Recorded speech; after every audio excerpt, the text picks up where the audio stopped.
Envision a sanctuary where community and sustainability are the cornerstones of living. In this haven, every family is able to grow their own food, children flourish through homeschooling tailored to unlock their full potential, and education extends beyond textbooks, instilling self-worth and a deep understanding of the world around them. Here, goodwill isn't just an ideal, it's the essence of daily life, where respect for law and order harmonizes with the community's resourcefulness. This place isn't just a dream, it's a call to action for everyone who believes in a better, more connected way of living. Join us in building a future where each individual's contributions create a tapestry of enduring harmony and prosperity. Join us in Hotepistan.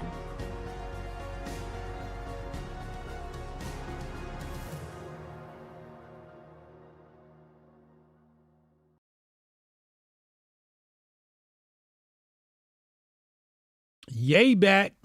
It's officially Yeezy season. The Grift Report starts right now. 2, 1, boom.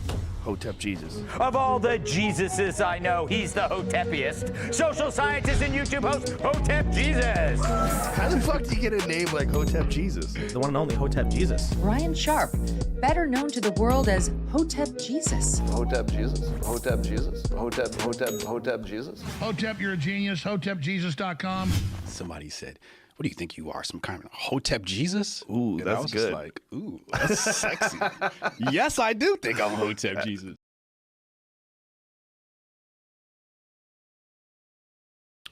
Good afternoon, Hotepistan. Welcome to the Grift Report, live Monday through Friday, 2 p.m. I'm your host, the Grift God. Hotep Jesus. Hotep Jesus. Hotep Jesus. Hotep, you're a genius. HotepJesus.com. Oh, this a real Hotep brother. Hotep to the chat. Hotep to the Hotepistanis. Hotep. Kari Dojo said so there's not going to be a Grifties anymore. Where'd you hear that at? Why would you say something like that? Go get your tickets right now, grifties.com. It's up. Valentine's Day is tomorrow. Trying to figure out why you said there would be no Grifties. What happened? Why would you say something like that? Shout out Strong Dad in the chat, Dre Brown, Steph Colonel, AK I see you, Hotep Yatu Saves. What's up, man? Haram Life, what up, bro? How y'all feeling? Hotep. What's happening with my Rumblers? It was messy in the Rumble chat yesterday. Hotep Pazer said finally made it to a live. What up, man? Welcome. Congrats, you made it. We have a eventful broadcast lined up for you today. We got to do some Super Bowl recap so I can tell you what I think about some of this Super Bowl stuff. We got some opinions from women on men. We're going to take a look at that stuff. And some Trump stuff is in here. Michael Rappaport. We didn't get a chance to cover that. So yeah, we're going to take a look at, what is this? Roman Empire. I don't remember why I put this in there. I guess we'll take a look at that too. Let's start off with the Super Bowl. Let's start off with the Super Bowl, do a bit of a recap into the success of and the controversy surrounding said Super Bowl. I want to start with this one first. Is that all of it? Okay, let's go to the share screen. Put this up on your screen. See what we got here. Is this it? Perf. So, right after the Super Bowl win, this tweet came out from the Democrats through Joe Biden's account. Says here, just like we drew it up, and he's got the laser eyes. And a lot of people responded to this. And I was quite disappointed. Libs with TikTok went full woke right. This is creepy as fuck. Full woke right. Just snowflakeism all around. Hold on, let me see if we can pull up some of these quote tweets. So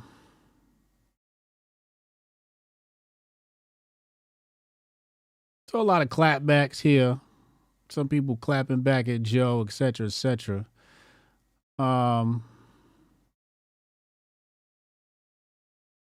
Anything interesting here? Anyway, so I saw a couple of people, responding to this, like Lives of TikTok, like, oh my God, see, look, blah, blah, blah, blah, blah. And my response is, this is genius. This is just genius. I mean, you got to give credit where credit is due. The Democrats had perfect timing on this.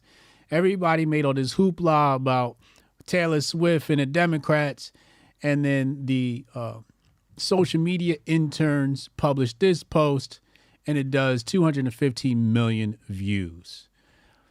Congratulations. Whoever is the social media manager of this account, you did a great job. Whoever idea this was, you did a great job. This is how internet social media is to be done.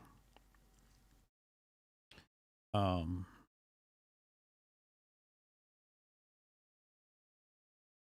this is how internet social media is to be done.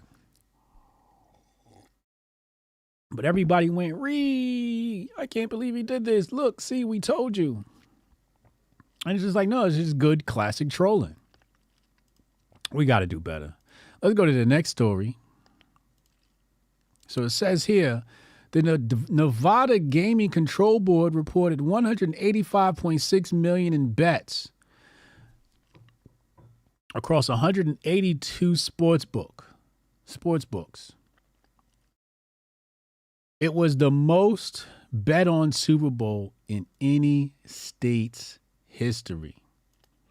Now, we talked about this last night on the Patreon, patreon.com/HotepHasBeen Told You with Uncle Hotep for HBTY 2.0.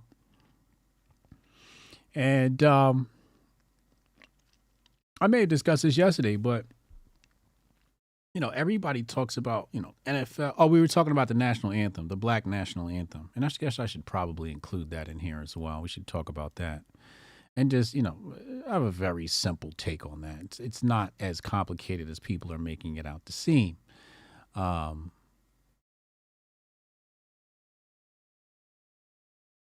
So why have we seen, for example, this other post here from, I don't know who the source is, but Anomaly posted this and says the 2024 Super Bowl earns the most viewers for any telecast since the moon landing in 1969. Okay? We're going to get to the yay stuff. Don't worry, we're going to get to yay. We're going to talk about Vultures. Just want to do a little bit of housekeeping here. Thank you. Get those likes up. Thank you, Koi's Ronin. Get them likes up. So why this massive success? And then I was telling people, I was like, the Taylor Swift thing, people took it one step too far. They took it to the Pfizer. They took it to the Democrats. Okay, some of that stuff is part of the recipe. However, this was about Vegas. This was about the NFL. This was about selling the Super Bowl. Taylor Swift culture was used to sell the Super Bowl. The Super Bowl is not culture. The Super Bowl needed to lean on culture to sell the Super Bowl. Okay? That's what this amazing success came from. Taylor Swift. And the story, as you know, marketing is storytelling. A huge part of marketing is storytelling. And they used the Taylor Swift and Travis Kelce situation to sell. And everybody took it to a whole further extent. Obviously, Taylor Swift is also going to enjoy the benefits of this. Now, let's go to this picture, this image here. This is Travis Kelce yelling at the head coach. I think that's Andy Reid. And yesterday I said, you're stupid if you believe that the NFL is not rigged, right? Scripted, whatever you want to call it. I just said you're stupid. right? It's like saying, oh, WWE is not scripted. No, of course it is. You know what I'm saying? And this is evidence of that scripting. That's why I posted this here. This is evidence. Why? What in the hell was going on the sideline that Travis Kelce was not in the game? Huh? What was it? What was it that held him from the game? A lot of spooky things went on in that game. The player getting injured with an Achilles, that missed field goal, that blocked field goal. Very spooky. Very, very spooky. But why is Travis Kelce not in the game? So what happens is not everybody is in on the script. So Travis Kelce's not in the script. He comes over to Andy Reid like, yo, you don't take me out the game. What the hell are you doing? But Travis Kelce didn't get the memo. He didn't get the memo.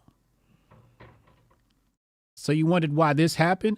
This moment, let's see if we can find a video. Whoops.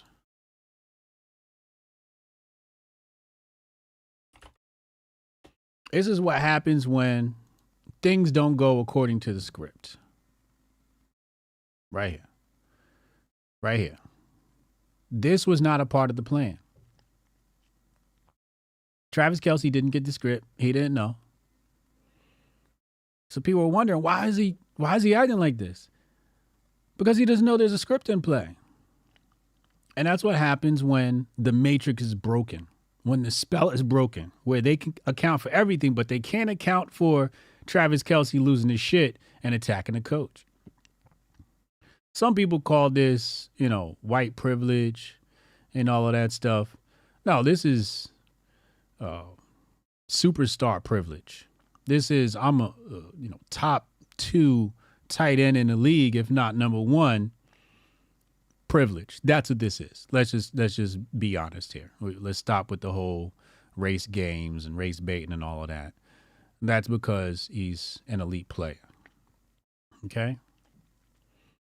But again, you want proof that this was scripted? Here it is. Here it is. When a player does not get a copy of the script and he rebels against it. This is the matrix cracking on the sideline. Okay? Hotep, you're a genius. HotepJesus.com. You got to read between the lines. Got to read between the lines. Yeah, they lied to him. Right. Let's go to the next thing. So people have been wondering about the Black national anthem. Jake Shields says, why did blacks get their own national anthem but not Mexican, Asians, and Native Americans? And the answer is simple. Because Jay-Z is in charge of Super Bowl entertainment. When everybody fumbled the bag, when Kaepernick fumbled the NFL bag, Jay-Z stepped in and capitalized on the opportunity, following all the Black Lives Matter, Summer of Love stuff. He stepped in and he's in charge now. So he made the call and said, this is how we're going to make this thing black. Right? This is part of their DEI initiative. Following the whole Black Lives Matter, Summer of Love, everybody was demanding more black love from the NFL. And Jay-Z's basically coming in and coaching the Jews who run the NFL, the white men who run the NFL, and saying, look, this is what you can do to assuage the black community. And it's genius. It's genius. Absolutely genius. So you want to know why that's there? Jay-Z. It's that simple. It's that simple. All right. Let's get into more important things to talk about. First of all, let's look at this clip right here. This is old. I want to just get this out the way. And another person got the call. We got another guy here who got the call. Michael Rappaport. He was racist, the media, yada, yada, yada. And he was a joke. Like, as New Yorkers, like, he was like, yeah, he's a ball busting troll. Exactly. He's a But shit here's ball. why I think you're going to vote for him this time. Yeah, and I respect. I ranted on him hard for that. Hard. There's some video about it, whatever. I mean, I ranted hard because I was like, what are you talking about, man? Because you got played. And here's what this is why Michael I think you're going to vote for acting Trump. now. Is because you, much like me, much like many. This guy's gaslighting, Mike. Michael Rappaport is acting at this point. He's acting like he didn't know. Oh, I didn't know that was edited footage I was looking at. So Michael Rappaport got the call. People, independent thinkers. You say no. Considering actually pull that lever. Yeah, pulling the Michael Rappaport clip, the PBD, Peanut Butter and Jelly. I don't know who this host is of Peanut Butter and Jelly, but the fact of the matter is, fuck Michael Rappaport. Do not. Where's my tweet about the 5-year waiting period? I think I said probation. Probation. Let's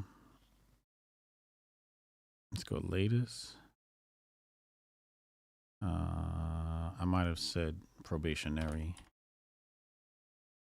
All right, here we go.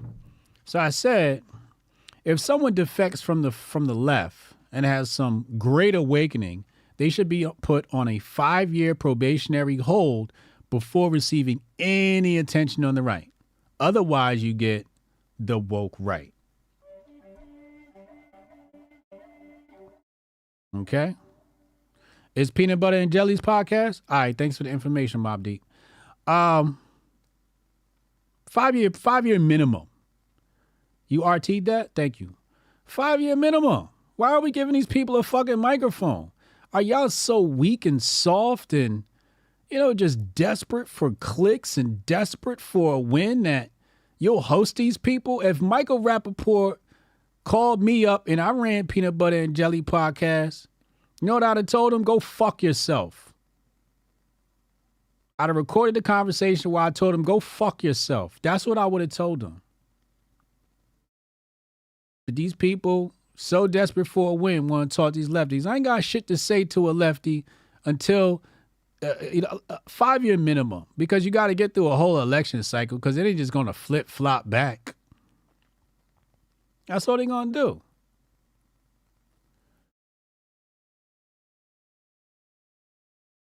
You know what I'm saying?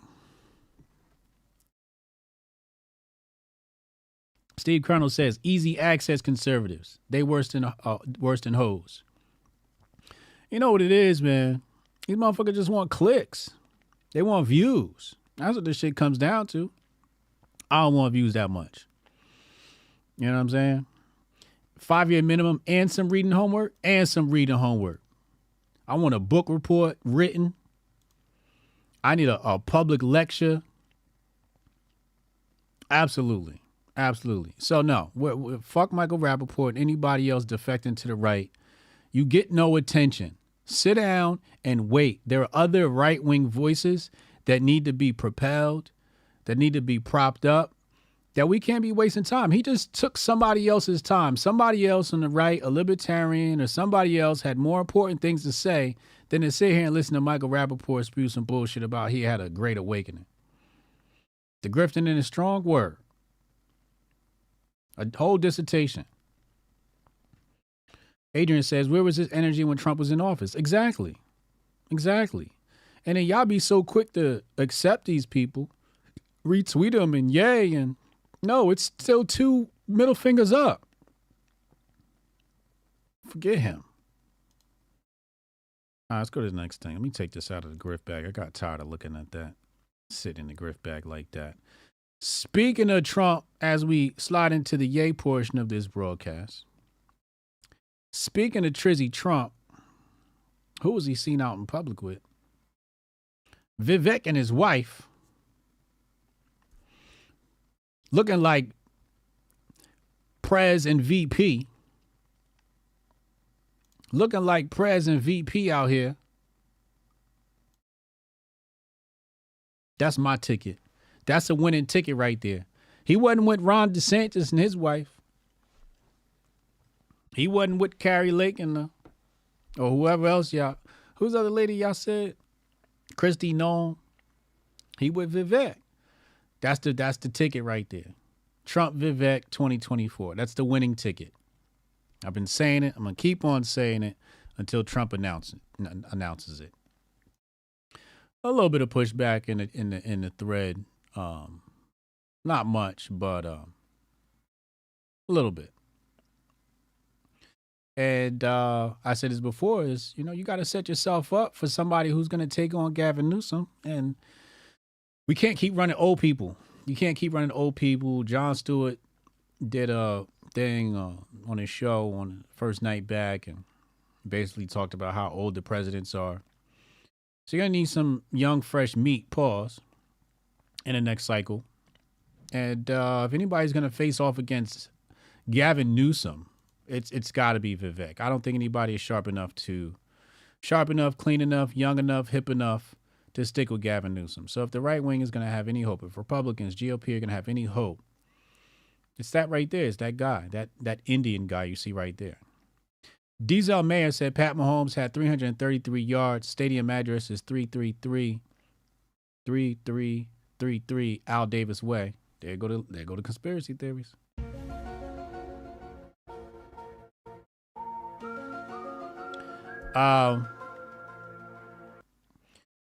Not Noir, salute. Thank you for the super. He said, "Yo, no Vaseline for the fakers." Pause. Big facts. Big facts. We're not dealing with that shit. We're not dealing with that shite. All right, let's go back. All right, let's get into the Ye situation. Then we'll open up phone lines. They got illegal trans people voting. This shit crazy. So hold on, let me pull up some of the Ye stuff. Okay, here we. All right, let's put this up on the screen. All right. So I listened to Vultures. I listened to The Leak a few months back or a month back or whatever it was, and it was underwhelming. I'll say that. It was underwhelming. I was like, oh, it's kind of cool. Some tunes and some bops, I guess. But obviously it wasn't the final version, and it wasn't the same quality, and it was completely different songs. And this morning I got a chance to give it a workout listen. It's much different. I think there's different types of listens you got to give to music. You got to give it a workout listen and a car listen. Then there's the club listen. If you can get access to like some really good woofers, you can get that club listen to really feel the music. The car, you can feel the music. When you got it in these headphones right here, you can't feel the music. It doesn't vibrate through your body. You're just hearing things, right? And I was in the gym and I'm jamming and I'm like, oh shit. This album, I mean, it took it right from the gate. The album captured me. Straight from track 1. Track 2, I'm bopping. 3, I'm like, yo, holy crap. I get through the whole album, finish my workout, and I'm like, holy shit, Ye done did it again. Now, I slept because the album came out last week, I think last Friday or something like that. And I didn't think he had it in him. I honestly didn't think he had it in him. I thought he was going to just drop off some mediocre work because it was a collab project and it was going to be like, it's probably going to be a few songs in there. I didn't expect the man to drop a damn hit classic.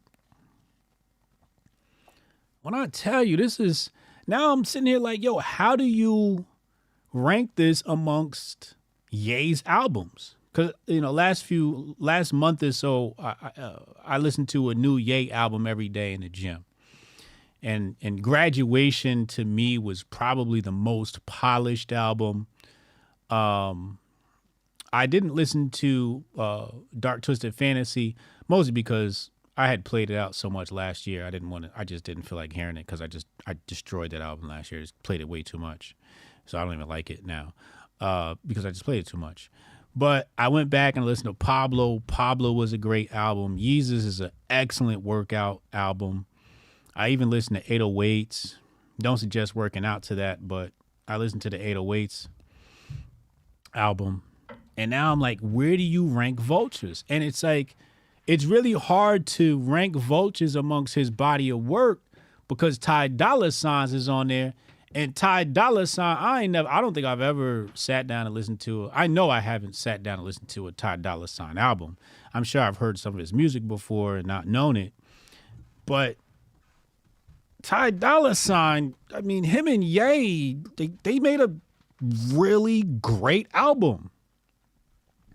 I mean, this is just amazing body of work.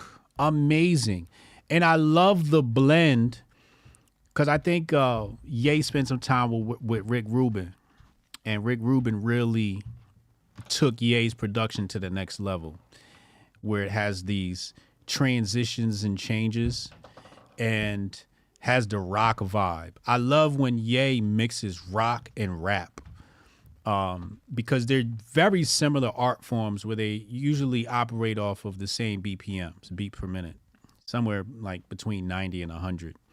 So I loved the blend of using the different movie samples and musical samples and the rock influence and the bass, the bass, the percussion, the sonics, the sounds, the instruments, and then the rock vibe to give it that grittiness, right? Because it's like it's poppy, but then the rock comes in and just makes the poppy record sound really gritty. So you kind of gotta, I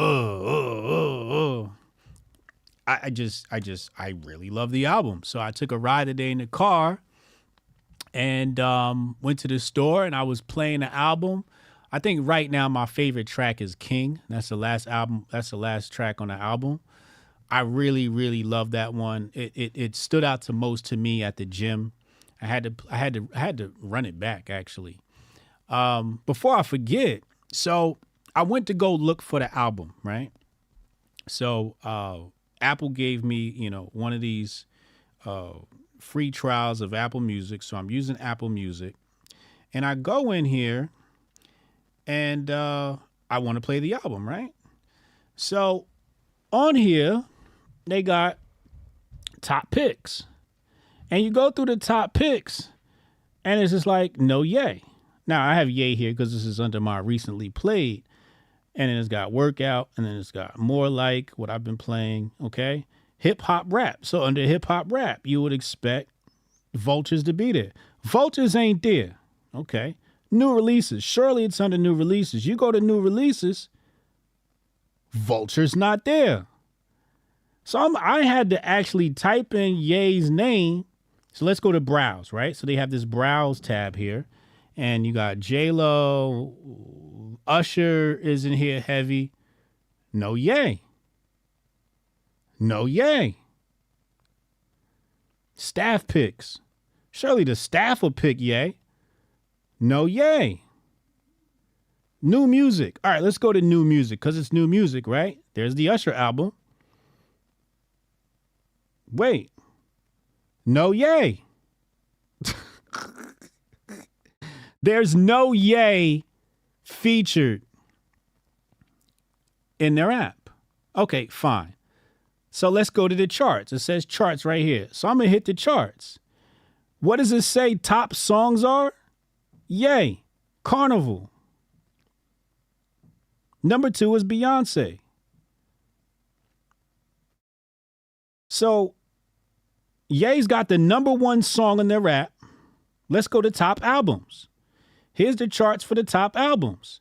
Ye number 1, Usher number 2. Now Usher just did the Super Bowl. Usher should be number 1. You got him featured all over this app. He just did the Super Bowl. He was grabbing all up on Alicia Keys. But Ye's number 1.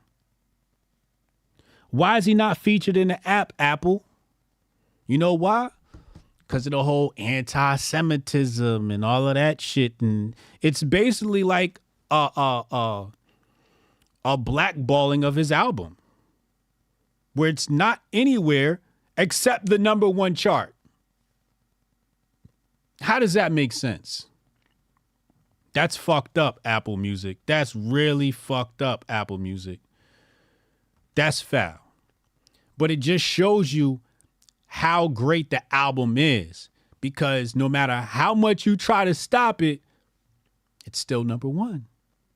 It's still #1. And I think about like artists like 50 Cent, who's had amazing success selling records, who won't drop an album today because it'll tarnish his record, right? 2 back-to-back diamond albums, right? So you don't want to drop an album and it sells 30,000 records and he doesn't connect to the new audience like he used to. So there's sort of, it'll hurt his brand a little bit if he drops a album and it goes double copper, okay? But Ye, throughout all these years, is still putting out #1 album material. That's insane. That is insane, to have the ear to put together music that transcends the blackballing, and you gotta fuck with it. Like, you gotta like the album objectively. Now, I know some people, you might not like the lyrics. Some of the lyrics are very explicit, and, some of them you just can't play with the kids in the car, But, to me, what was most amazing, because I'm one of those people where I don't like hearing about sex in songs, okay? It, to me, is just kind of like, I don't know, kind of turns me off. It's kind of, I don't know, it's kind of weird. It's just like, I want to hear about drugs, selling them. I want to hear about some gang violence. I want to hear about, overcoming your struggles. I want to feel motivated. It's like I want some Benny the Butcher type shit.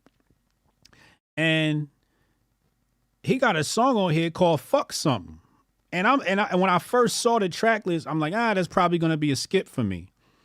There's another song on here called "Hood Rat." Now, "Fuck Something" I thought was gonna be a skip. "Fuck Something's" like one of my favorite records off the album. Really good fucking record. I don't know how he get me to like a song that is about shit that I'm not about, but that shit's a bop. "Hood Rat." I don't know how you could get me to like a song called "Hood Rat," but it's just like you just fall into a trance and the music just takes over, and you're like, I had a really enjoyable time in the gym today. I'm going back for my second session after the show today, and I'm gonna be rocking this in there as well. And I can't wait, man. I really can't wait to hear the album again. I can't wait to play it in the car. It's just, oh my God, I cannot tell you, man. Like, I cannot express, how excited I am to witness another classic Ye album.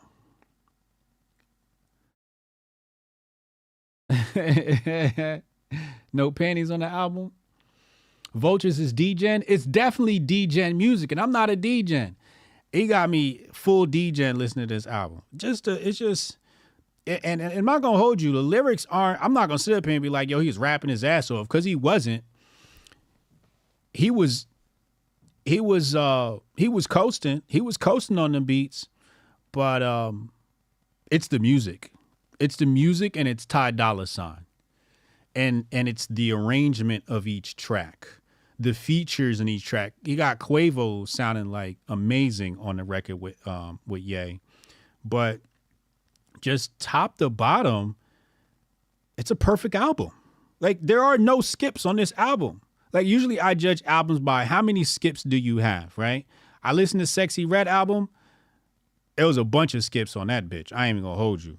I like Sexy, but it was a bunch of skips on that album. It was just My Baby Daddy. I'm like, how many times do I have to hear about your baby daddy? And the production wasn't always good on that album either. But the Ye shit, it's like, you can tell when somebody sits down and thinks through every second of a song. Like, they didn't just sit down and say, put this here, put this. No, they sat down and thought this shit through. Like, every piece of this song was well thought out. Like he took his time when he made this, and he's a perfectionist, and this is just, I'm just like, damn, he put out another perfect album. How do you do that? How do you put out another perfect album? How is this possible? Amidst all the drama and the cancellation. Like, I know some of that stuff is helpful and fuels him, right? Like, so I like that he creates controversy. It's part of the album rollout.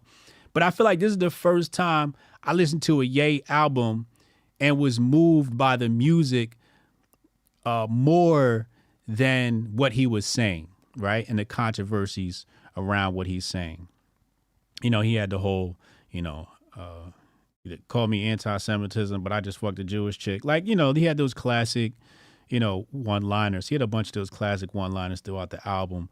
But when you turn it on, it just takes you to another world. It just, the beats capture you.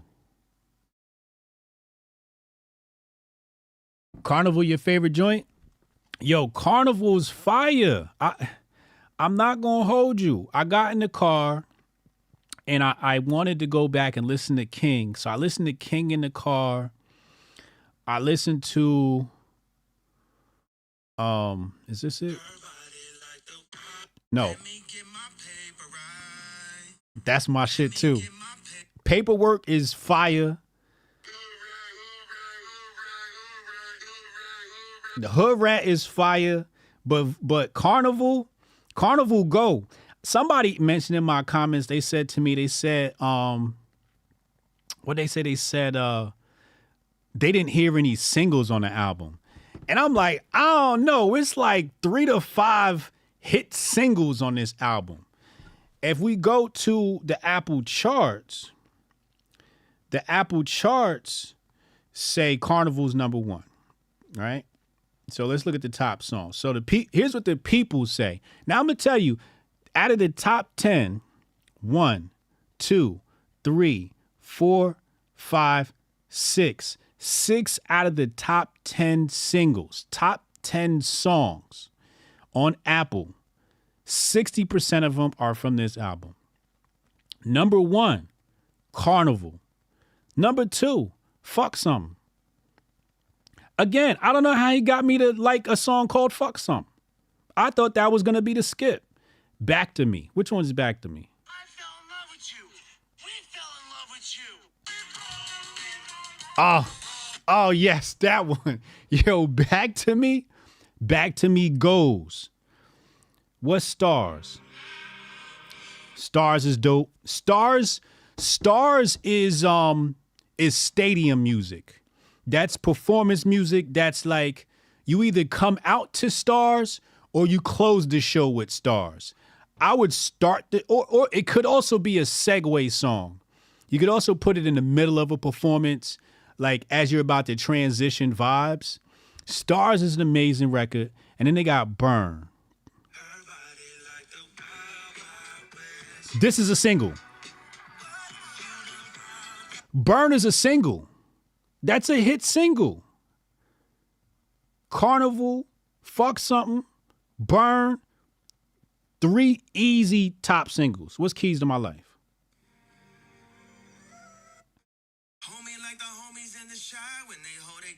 Oh, this one. Yeah, that one's fire too. I would say that's more of a B-side single. That's definitely a B-side. Yo, and then he rounds off the top 20 with Talking. Do It. Do It is dope. Do It is dope. What's Paid?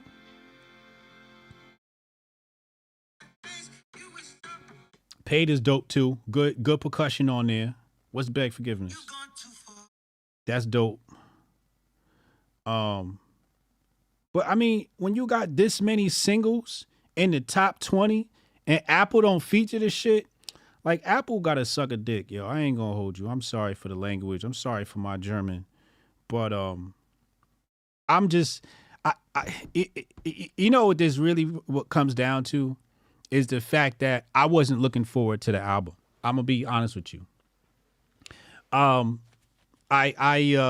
didn't get a copy of that. I was not looking forward to the album. I just thought, oh, he's gonna do some music with. I'm older, so I don't know about Ty Dolla $ign. But he's gonna do some music with some guy named Ty Dolla $ign. The album's gonna come out. I'll give it a listen just to say I listened to it, and it's just gonna be gone and forgotten. I gotta listen to the album. I'm like a Ye fan again.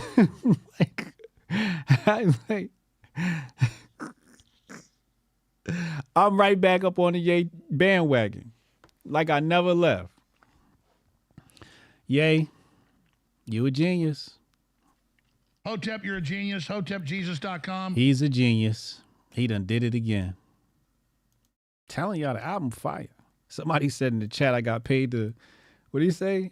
I got paid to, from a Yeezy rep from the label for this. Nah, this is, I like music. I like good music. No pun intended. And Ye delivered.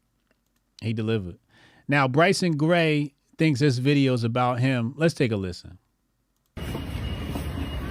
Yo, I just want to tell everybody I posted my wife 3 times on purpose. You understand what I'm saying? No. Hey, listen. His new bitch better than his old bitch. Hotep, you're a genius. HotepJesus.com. I don't like looking at other people, women, but his new bitch look better than his old bitch. I am not gonna hold you. She looks better than Kim, yo. Adrian C said, this is just the first volume. He's releasing 3 albums in the next 2 months. Word? We getting 2 more of these? Nah, that's too much Ye. That's way too much Ye. Stop it. Don't play like that. There's no way he's going to be able to drop 2 more volumes and sound as good as this one. Shout out to Nerd Nash. There's no way he's going to be able to do that. I refuse to believe it. Now, I'm the same one that said I didn't think he's going to be able to drop this album, make it sound that damn good. He going to do 2 more volumes? Insane. Let's go back. So what I'm saying is, I delivered the album. Then people still in my comments talking about, why are you posting your wife? Because she make me happy. That's why y'all happy with the music, because I'm happy. You understand? So don't never say nothing negative. If you don't like my page and don't like what I'm posting, go fuck yourself. Seriously. Leave me, leave the king the fuck alone. I don't care, bro. I'm gonna post my wife as much as I want. Go post your wife on your fucking Instagram. Bryson said that's about him. I don't know. It changes. If you look at this through the lens of this is a response to Bryson Gray criticizing him, it makes this clip more enjoyable. I can't say he is, but it does make the clip more enjoyable. For my own enjoyment, this is Ye's response to Bryson Gray. It just makes the video go down better. Pause. Vultures sucked. I don't know what Vultures you talking about. You must be talking about a different Vultures, not the one I just listened to.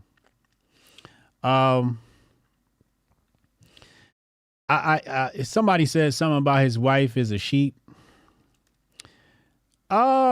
You can say what you want, but every man want a wife like that. Hotep, you're a genius. HotepJesus.com. Shut the fuck up. Do what I say. We gonna win. If more women trusted their king and just shut the fuck up and did what he said, we'd all be winning. Y'all be questioning y'all man too much. Y'all be listening to your dumbass girlfriends, your unsuccessful girlfriends too fucking much. Your girlfriend's single, she fat, she been working in the same office for 13 years with the same minimum wage pay, making $50,000 a year in the call center. That bitch opinion is null and void. Listen to your man, ladies. Shut the fuck up. If your man's got a vision, go along with the vision. Don't listen to your little raggedy ass single girlfriends. You know what she wants? She wants her bestie back. So she always gonna kick your boyfriend back in. Your husband, your wife, your fiance. She gonna make you do wild shit on the night before your wedding. Fuck that bitch. Cancel her. Fellas, if your girlfriend got a best friend, cancel the best friend. Hotep, you're a genius. HotepJesus.com. I'm giving y'all some good, bad advice today. Cancel besties. Cancel besties 2024. Okay? You need you a chick that's going to shut the fuck up and do what you say, even when you wrong. Because you going to bet 80%. She can't, if she pick and choose when to listen to you, what if she choose the bad 20%? And that be what's wrong with women. They listen to their man 20% of the time, and it be that 120% that they judge him off of. But if you'd have rocked with him 100%, you'd have seen them 80% wins, and you wouldn't be thinking about them 20% in L's. But you be listening 20% of the time, and those be the 20% of bad decisions instead of listening 100% of the time so you can enjoy 80% fucking success. You see what I'm saying? No besties, just grifties 2024. I like that. You hear me? Some good, bad advice. Yeah, the bestie got to go to. The bestie got to listen to. I like that, Carlos. Bestie got to fucking get down with the program, too. Does she look better than Kim? Absolutely. Have you seen Kim without all that shit? She looks way better than Kim, even with this shit. All right? So you could say his wife is a sheep and all you want, but she winning. Let's go to the next one. They asked Ye about Trump. Let's put this on the screen. Sorry. You still backing Trump? Yeah, of course. It's Trump all day. What you talking about? Yeah. You know what it is. Sorry. DOG. The OG. Mr. 4-5, about to be 4-7. That Hotep math be mathing like a motherfucker. Tell him, Goldstein. Tell him. Huh? You know, Goldstein just reminded me of something. Everybody's heard this quote before, but if you ain't adding to my life, I got to subtract you, right? So there's this dude who watches our show, the Grift Report. His name is Brian. And he made a comment underneath one of my tweets. And I blocked him. Because I'm following the rule of, if you do not add to my life, I'm fucking subtracting you. You got to go.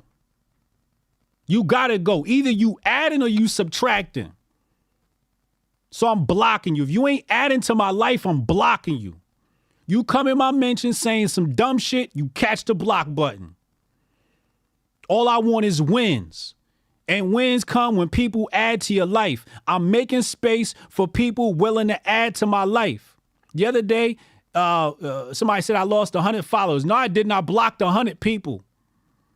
That's why my numbers went down, because I blocked over 100 people. If you're not adding to my life, I'm subtracting your ass.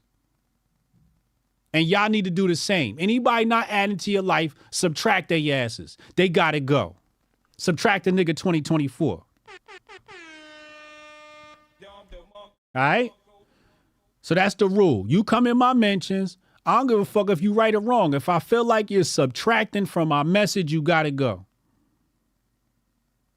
If you ain't adding, I'm subtracting. Let's go to the next clip. So they decided to ask Ye about Palestine. You know, I would expect somebody to ask him that, considering his history with anti-Semitism. Let's see what Ye had to say. What'd you say? Your thoughts on the Palestinians? I don't have enough information on that. I'm straight up from south side of Chicago, born in Atlanta. I don't have. First of all, stop right there. He said, I don't have enough information. That's what everybody need to be saying.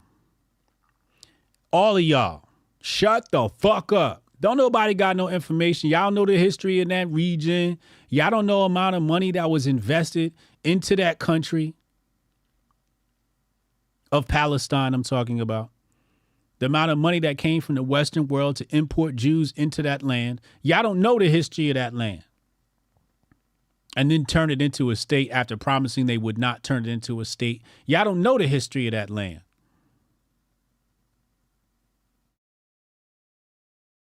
Huh? Gotta put my Dick Gregory voice on. So shut the fuck up.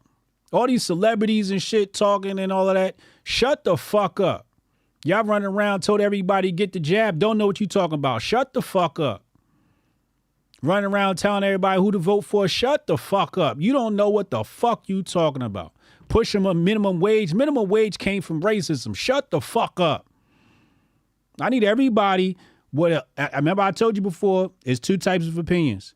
A qualified opinion and an unqualified opinion. You can ask your neighbor how to paint your house, or you can ask a painter how to paint your house. A painter is a qualified opinion. If the person is not qualified in the area of expertise in the subject matter, you got to just subtract 100 points from whatever they about to say. Just demote their asses. Don't listen to them. You dig me? So that's a great response. Somebody asked me, how I feel about Israel and Palestine. I'm going to say the same shit. I don't got enough information to make a decision. I'm in the middle. Good luck to both sides. May the best man fucking win.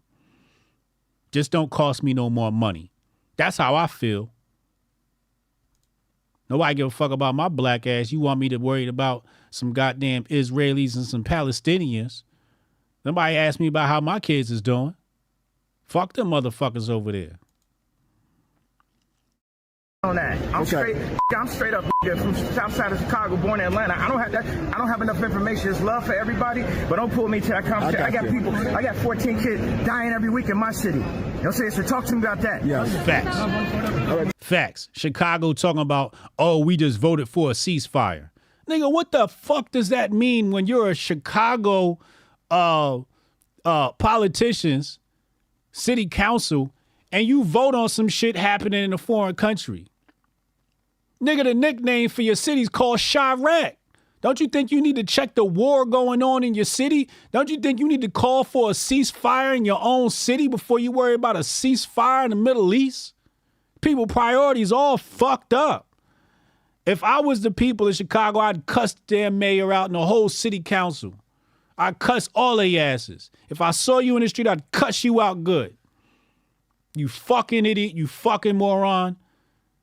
The fuck you talking about? You should be fired. Fuck you. All types of F-bombs straight up and down. That's how I come at it. You worried about Palestine and Chicago's a damn mess.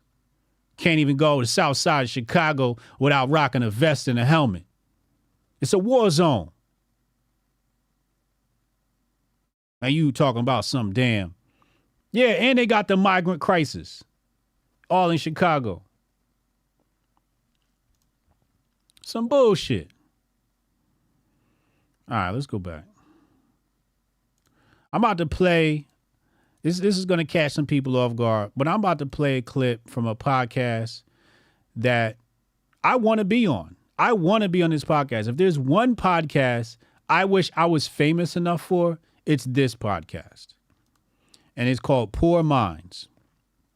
I'm going to play a clip here. And my reaction to this is going to be very honest, as you know.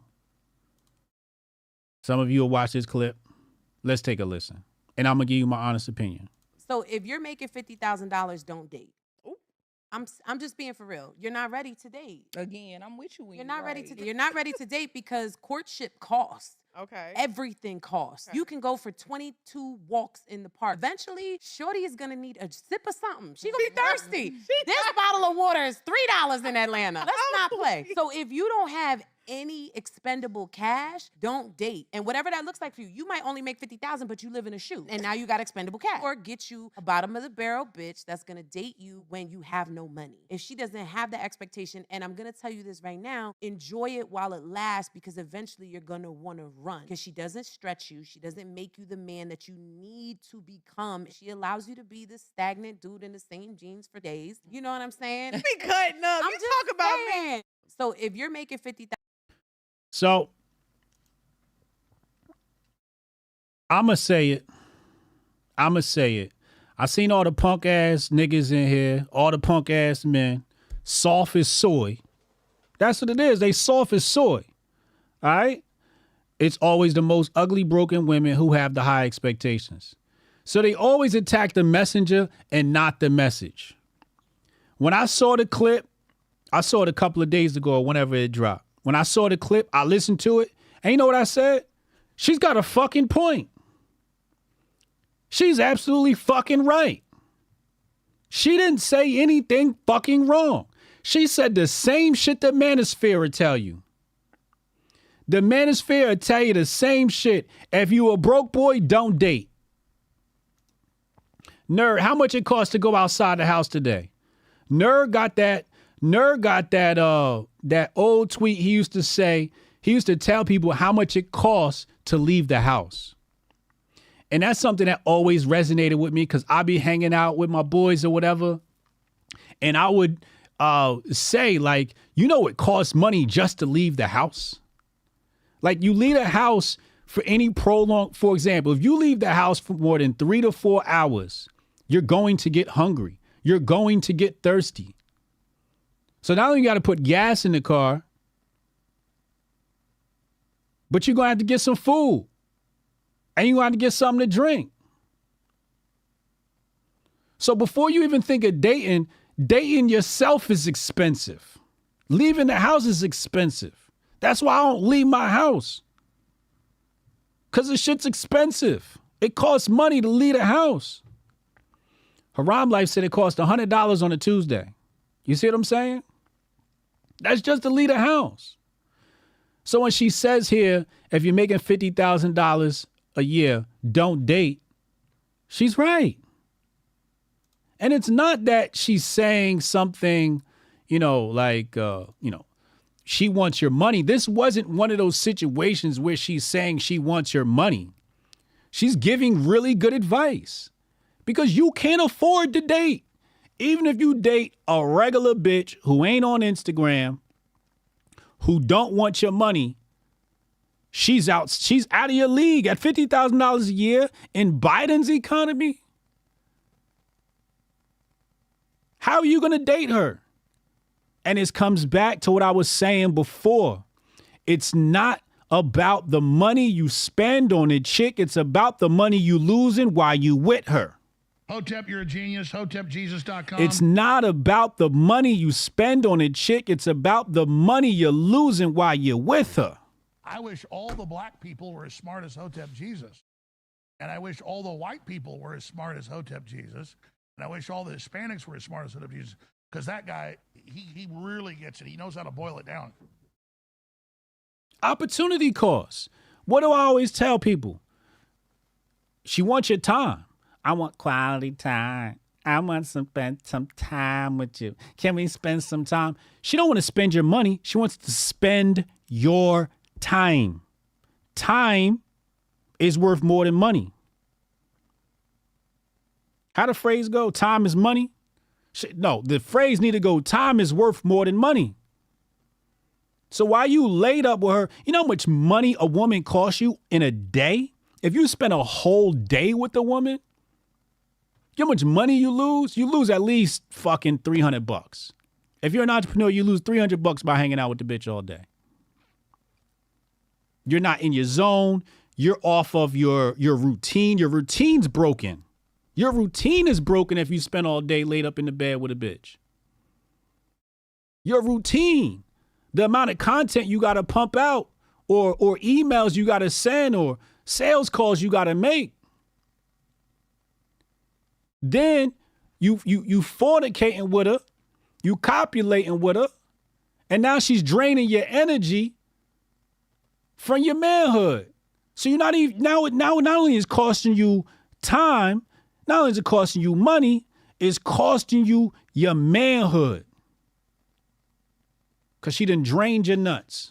So now you're not even thinking straight. Now you don't even have the same aggression levels you had before. Your testosterone levels have dropped and all of that. You lost a certain amount of magnesium and zinc during that ejaculation. Women cost everything. So if you make $50,000 a year and you want to date, I don't recommend it. I suggest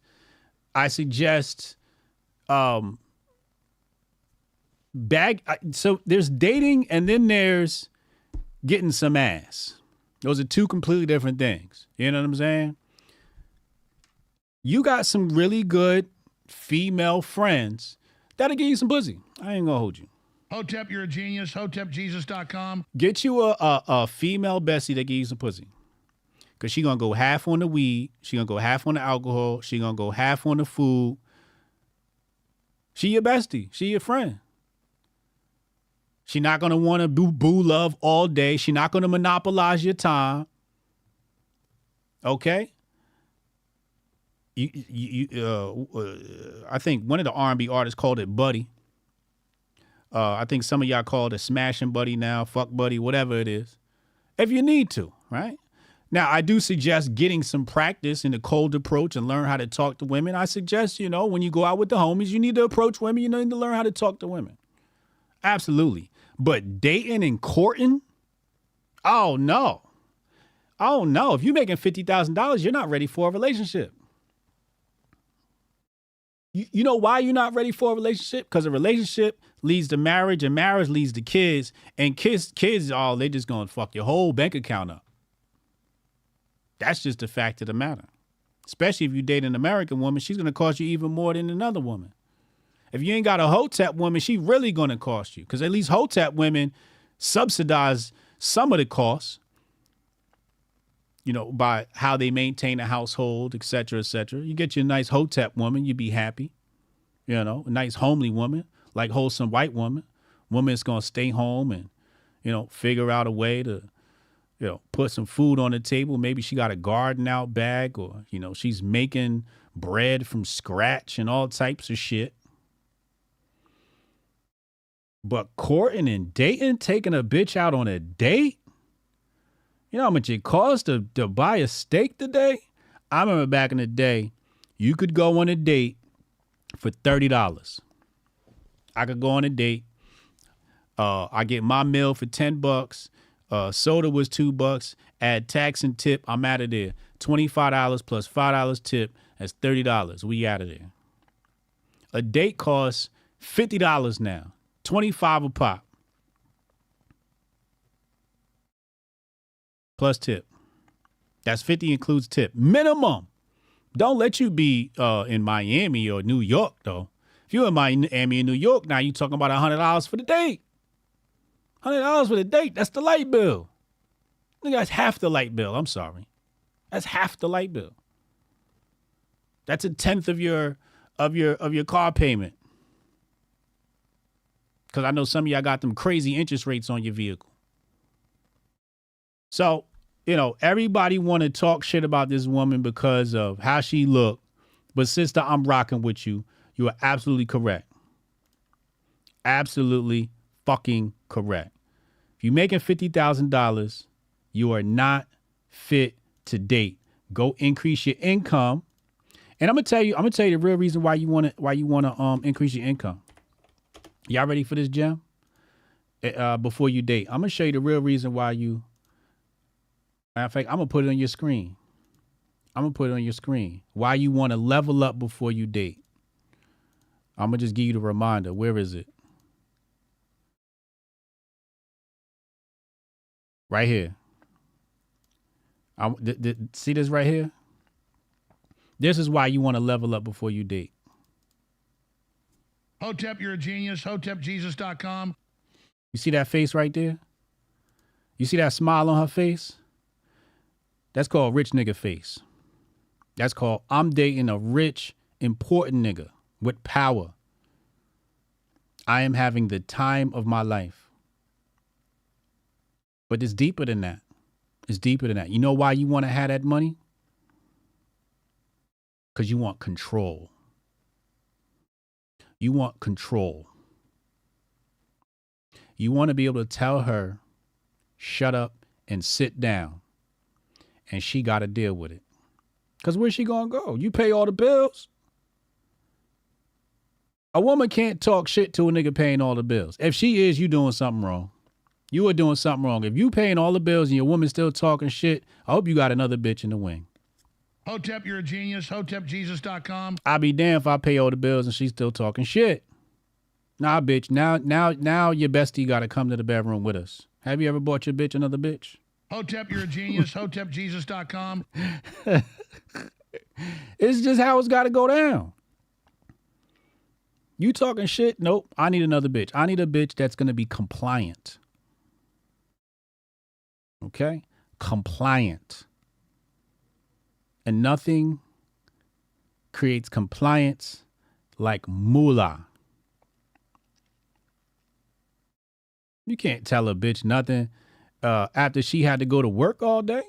What you gonna tell her? She not even looking at you the same. She went to work with the pencil skirt on, the boss looking all in her booty. He flirting with her and shit. You think she coming home respecting you after she had to get all sweaty and hop on the train and all of that? No. No, she ain't got shit to say to listen to you about.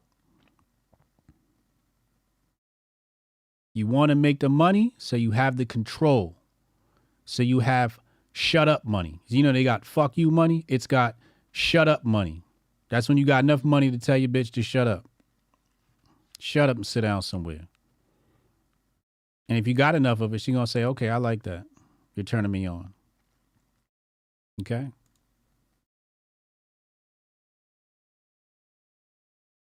Let's go to the phone lines. Text Hotep in your name to 202-596-5631. Text Hotep in your name to 202-596-5631. And we'll be right back after the short, brief commercial break. She's got a beautiful smile, by the way. Envision a sanctuary where community and sustainability are the cornerstones of living. In this haven, every family is able to grow their own food, children flourish through homeschooling tailored to unlock their full potential, and education extends beyond textbooks, instilling self-worth and a deep understanding of the world around them. Here, goodwill isn't just an ideal, it's the essence of daily life, where respect for law and order harmonizes with the community's resourcefulness. This place isn't just a dream, it's a call to action for everyone who believes in a better, more connected way of living. Join us in building a future where each individual's contributions create a tapestry of enduring harmony and prosperity. Join us in Hotepistan.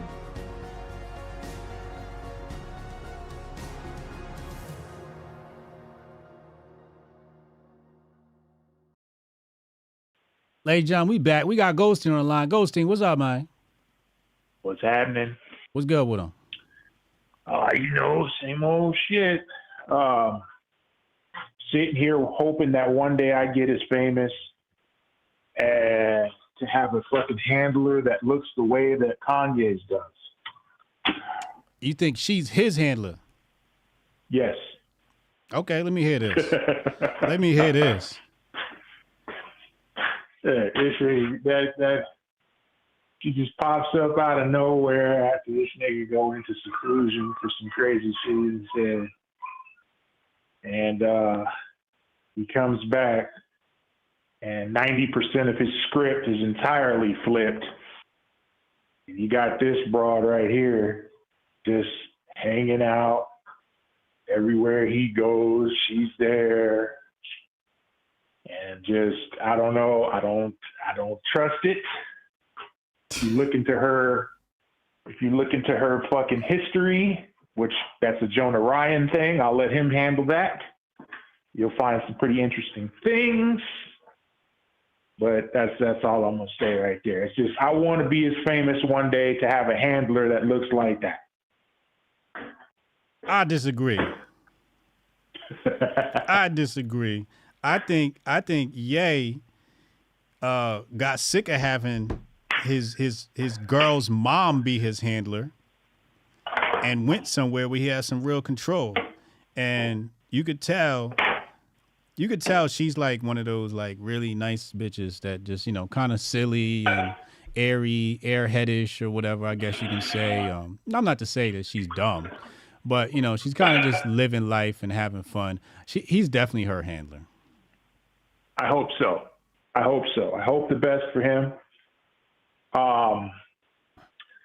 This latest effort, while good, because the man doesn't make bricks, is no fucking Life of Pablo. I think this album's better than Pablo. Yeah, you got paid. I'm telling you. I just listened to Pablo, and Pablo got skips on it. Bruh, so does this shit. This shit, I didn't hear no skips on this album. Pablo got 2 strong skips from me. That's because this is the new broad. This is the new broad. This is the honeymoon phase with this album. You know what I mean? This shit isn't even as good as the Donda 2, man. This better than Donda 2. Man. This better than Donda 1. Donda 2 is better than Pablo, and it's better than Ye.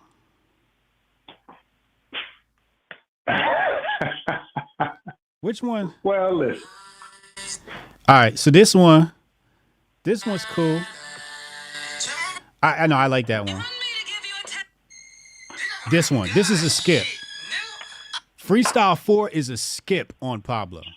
That experimental shit, not here for it. This Frank Ocean shit, that's a skip for me. Those are 2 hard skips on Pablo. I love the Pablo album, but nah, this definitely is better than Donda and Pablo. Bro, the nigga auto-tuned a wolf. Come on, man. The nigga auto-tuned a wolf and put that shit in the song. That's peak shit right there. I don't know, man. I don't know what you talk about, man. This shit is classic. This album fire. I haven't heard fire like this from Ye since Graduation. Granted, it's a lot of motherfucking passion on that album. And like I said, it is a great album. If I were to rank it, I'd put it 3rd. But to me, Pablo is his magnum opus. What? It's not better than Graduation. Man, Graduation is overrated. What? You're crazy. Graduation's like his best album. That shit is overrated. You're bugging. That shit is about as overrated as Reasonable Doubt.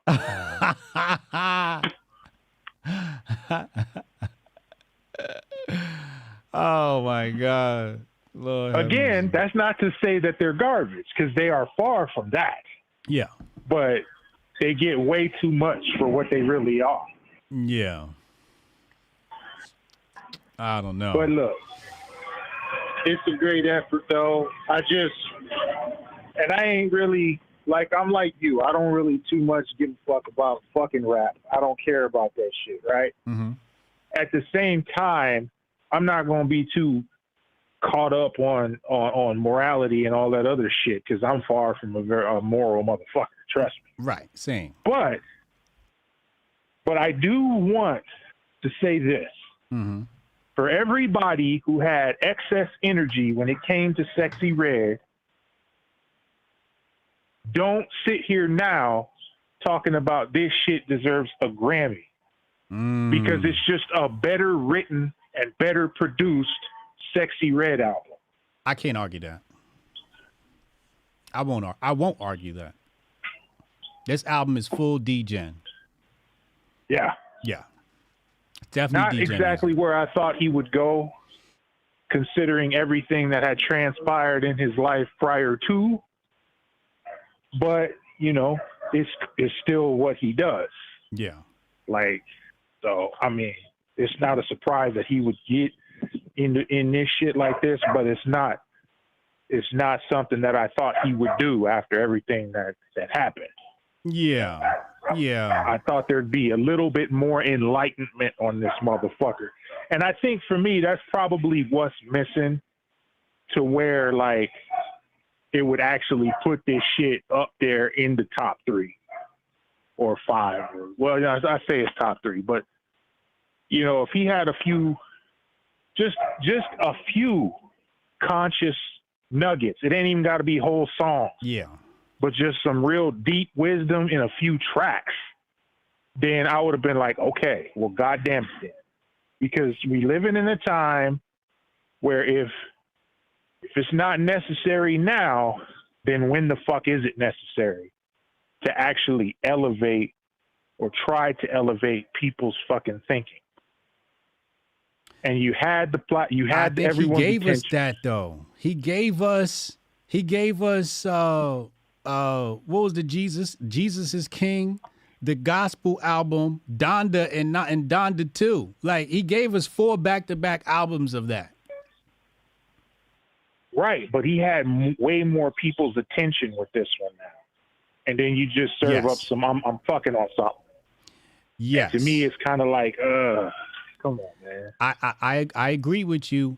I think that Ye thought about this from a business perspective and said, how do we make this album go #1? Also, I think it's the influences in his life. He's hanging out with Ty Dolla $ign and all these weird motherfuckers. You know what I'm saying? Not to call Ty Dolla $ign weird, but, you know, they young and they're in the scene and, you know, and he got all these young cats and he got this little young wife. You know, he living his second life. So he went back to, what album was that? Was that Pablo? This was Pablo Ye. This was Pablo Ye, DJing. This is knockoff Pablo Ye. This was great value Pablo Ye. But it was Pablo Ye. No more parties in L.A., Ye. Come up out of L.A., bro. You got to come up out of there, man. LA is also it too. LA is definitely the influence as well. Sellout? I don't know if we could say he's sold out, because you can't say he's sold out when he's being himself, right? Like, I think he's bipolar and all that shit, right? I think he just genuinely having a good time. He went from, hey, I went through this Jesus shit, and I just want to have a good ass time. And sometimes having a good ass time is being degenerate. Yeah. I don't know. Hopefully, like I said, I wish him the best. I hope this is a genuine marriage and not some weird ass shenanigan shit. You know what I mean? Well, let me ask you this before you go. His take on Palestine. Some people are saying that it's because he wants to stay in the good graces of the Jews. Is it that, or he just gave a great, honest take? Bro, I tweeted earlier about this, and I said that take right there that he gave that reporter, that's the shit that will get him canceled more so than that other shit he was saying. Not standing with Palestine. That's the shit that, yes, that's the shit that will get you canceled. Not just not standing with Palestine, but you have that situation going on no matter what side you may be on. Whether it's on the Palestinian side, whether it's on the other side. You have that situation going on, but to sit there publicly and say, I don't give a fuck about that, it's not as important as what's going on in my community, that will get you canceled faster than anything else. That's true. As a black man. Oh, this a real Hotep brother. That's true. They don't want to hear that shit. That's that righteous talking. Yep. Because no matter what side you come down on in that argument, you are exactly where the fuck they want you to be. Which is out of the fight. The real fight. Right. They want you to pick sides. All right. Yep. I tweeted that shit earlier because, like, yeah, man, you can't go around saying actual shit. You can't go around saying actual real shit. Having nuance. In today's society. Having a common that sense get you killed. Yeah. That shit'll fuck around and get you killed. Actual sayings, truth. Yep. So, yeah. Oh, and one more thing. As far as that broad with the dating and shit, let me tell you a quick story. All right? And I ain't got nothing to say about her. I don't know her. I'm sure there's very fine people on both sides of the argument. All right. But I have been out of prison now for almost 6 years. It'll be 6 years this November. Okay. In that time, I have managed to buy a home, create a business, buy the land that the home is on, amongst other things. When my wife met me, I was in prison blues. I didn't have a fucking pot to piss in. And the reason why I was able to do the things I was able to do was because she was right there with me. She didn't give a fuck about the fact that I had a fucking $560 check in my pocket when she met me with no job and a felony record. She didn't give a fuck about the fact that I was probably maybe 80% institutionalized and a very good fucking candidate for recidivism. Right? She didn't care about any of that. You know why? Because she was enlightened enough to understand that life is a little bit more important than $50,000 a fucking year and a $3 bottle of water. And it paid off for her. Now, I'm not saying that it's going to pay off for everyone who takes that adventure, but at least be enlightened enough to know when and where to extend yourself in that manner and quit worrying about fucking numbers. Ghosty, I'm about to destroy your whole world right now. I'm about to destroy your argument too. Go ahead. First of all, are you black? I am. Are you an ex-con? That's right. How tall are you? I'm 6'8". Fellas, this shit only go for black ex-cons that is 6'8". Hotep, you're a genius. HotepJesus.com. This nigga 6'8" talk about he got a woman. Of course you did, nigga. You're 6'8". Every woman wants to have a man's kids at 6'8". She looking at this nigga like, oh yeah, I'm about to get me a basketball player. He going to the NBA. That only applies to niggas who don't have felony records for fucking attempted murder. Nigga, you have a felony record. That's an instant turn on for these women. Ex-con, they looking for ex-cons. Niggas bitches is cheating on him. He got 6-figure income and she fucking an ex-con right now. So your argument has been destroyed. You're welcome. It's ridiculous. That is ridiculous. This is the most ridiculous thing I've ever heard. It's but if that is the case, ha ha, niggas.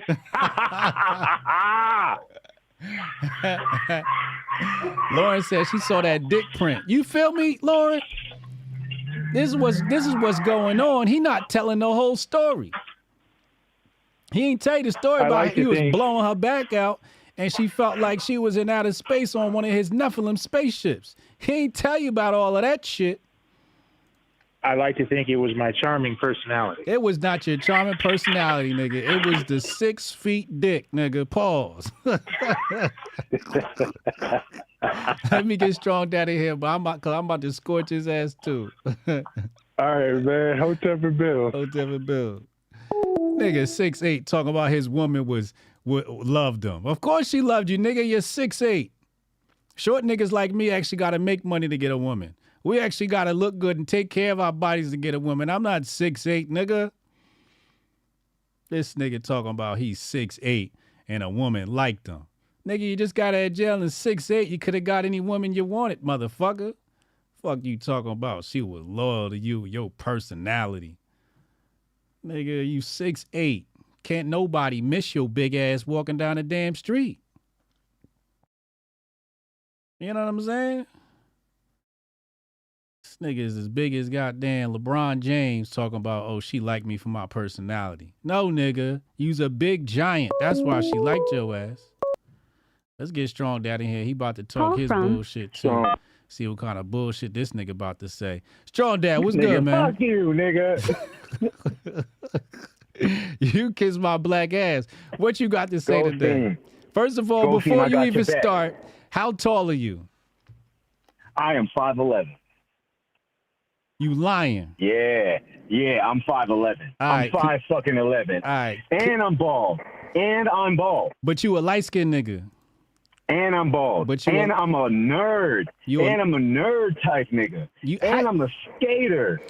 And an ex-convict. You can't be a nerd and an ex-con. That's not possible. You got to pick one. 5.5 years in prison, and I can tell you the story arcs of several Marvel characters that niggas have never even heard of. She ain't listening to none of that. I used to play motherfucking D&D, my nigga. Come on now. I'm a nerd. I love anime. I love it all. That's not why she chose you. She chose you because you was an ex-con. She didn't choose me because she was an ex-con. But here's the thing, okay? Because also, just like Goldstein, you know what I'm saying? Out of prison, you know what I'm saying? I got a business now.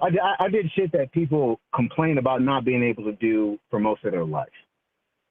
And I personally believe that if you don't have a vetting process for a woman of character, a woman of moral value, a woman that can actually ride with...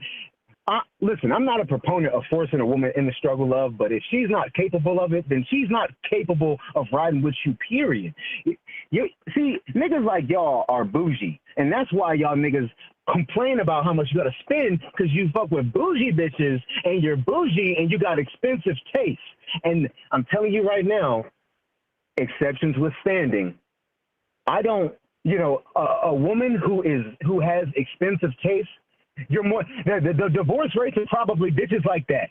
It's not wholesome bitches. A wholesome white woman, you meet a wholesome white woman in a motherfucking Whole Foods with no cash in your pocket but enough to buy some fucking chocolate there, and you'll go home rich with her. There is you know what the problem is? Y'all niggas dick game is whack. Y'all niggas game is whack. Y'all motherfucking sexual energy is whack. How I look dusty. I was a dusty dishwasher. Fucking the manager. This bitch was fine as fuck. Niggas was mad at me. They're like, how this nigga gonna come in here and wash dishes and fuck the manager? How you bag the manager? Stop right there. How'd you bag the manager? Tell that story. Because I stand up tall, because I got muscle on my body, because I don't take bullshit, because when people try to fuck with me, what did you say? Did she hit on you? Did you hit on her? How did it go down? Was y'all sharing a blunt together? She hit on me. I ignored her ass. The first day, she tried to call my name on some silly shit. Oh, hey, Trey. And I ignored her, just walked right past her. I ignored this bitch. I wasn't even interested in her. I was listening to fucking Sun Tzu and watching Hotep and Told You and all this shit. I literally was not interested in women at all. I just wanted to be a refined man. I was on my fucking Marcus Aurelius shit. So everything I did, the way I stood, the way I approached people, the way I walked into a room represented the shit they taught. And she approached me. And when I left her, other women approached me just like that. When I was in the fucking protest, all these black women were approaching me talking about, oh, damn, this brother knows how to. It is how you carry yourself. You don't got to placate them. And you know what? It be niggas who are incapable of this who be like, yeah, man, you simple for these bitches. Nigga, I was Hotep as fuck in front of these bitches, saying misogynist shit in front of these bitches. And they didn't care.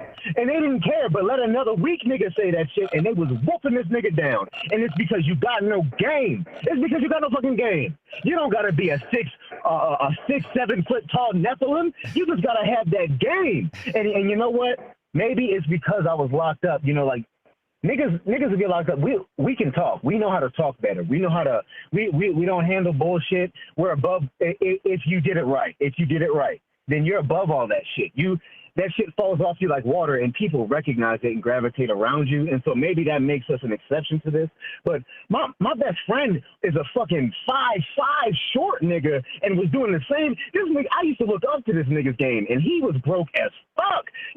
This nigga would be in house after house, chick after chick, making. And this nigga, at one point, I thought this nigga was a sugar baby. The bitch was broke, but I thought he was a sugar baby the way this nigga was bagging these women. Let's back up. When you was washing dishes in the restaurant, was that before or after you got out of jail? That was after. That was after. Let's not talk about my record before. Motherfucking skateboard Trey was bagging these fine white bitches everywhere. We ain't talking about that. We talking about the restaurant manager when you was washing dishes. She knew your ass was an ex-con. You had all them tattoos. You was muscled out. I wasn't the only ex-con. I wasn't the only. There was. You was light-skinned. It was the food industry. There was like 5 ex-cons on the grill. That's true. Everybody back there. When you stand me, ex-cons. literally, and when you stood me in a lineup of these dudes, I was the fittest. I stood up the tallest. I didn't denigrate myself. I didn't let nobody make fun of me, and people liked me despite the fact that I was stern. Fellas, I was likable. Fellas, Stuart. My game is good. Stuart said it. He said he proven HJ point. This is my point, Stuart. What's the point, though? That's I was my broke point. as fuck. If you ain't an ex-con, you better be making more than $50,000 a year. No, man, no. HotepJesus.com. Because the part you're leaving out is experience. You need experience to get game. The game isn't doesn't come overnight. So we're talking about a kid between the ages of 20 and 25, and he don't know himself, and so it's more like focus on yourself before you. The money, the $50,000 ain't even it. The $50,000 is a representation of your life mastery.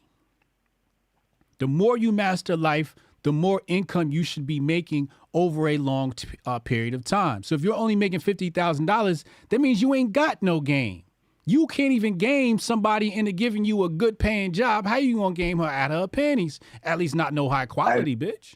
I have seen it happen time and time again. Well, of course. I've gamed bitches because I'm smart. Like I use big words. That's all it takes. That's all it takes. But not everybody come with game. You first of all, then get the game. You don't have to get. It's not about the money. It's about the game. It's about all of it. You got to remember too, in the hood, when you dealing with black folks, you got to have game. Period. Otherwise, you gonna get hustled. So you got to have game.